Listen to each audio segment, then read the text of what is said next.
Here's some footage of me walking that I just shot on my iPhone. This is at normal speed. And let's go ahead and slow it down. So first of all, I'm just going to isolate a particular point I want to slow down. Let's go for somewhere in the middle where I'm going probably the fastest. So let's do this. So we're really just dealing with about a second of footage. Yeah, that will do. So click on the video track, right click, and then go to speed and duration.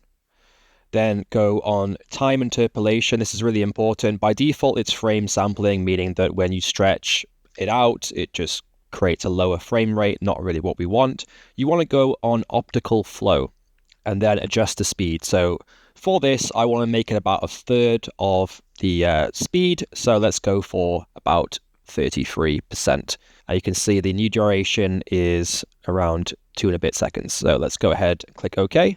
And now here's the main thing, and you'll see there's a bit of a red line here, which gives you a clue as to it not being rendered properly. But if I try and play this back, you're like, hang on a minute, this is just a normal stretch out. It's just got like a lower frame rate, like the frame sampling. This is not what I want.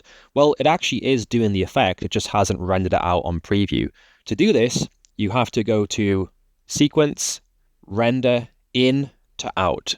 Remember this one. There's quite a few different render ones. I'm sure some of these do the same thing, but just use Render In to Out. And then there we go. Super smooth. Look at that. It's really nice. Obviously, it depends on the source footage. Some footage doesn't quite work that well. It looks a bit weird. But I think that's pretty nice, isn't it? Yeah. So you can go ahead. If you slow it down loads, it might have a different effect. But when I've done this with Premiere and it's like half speed, third speed, it looks great. Most of the time, it looks absolutely brilliant. So there we go.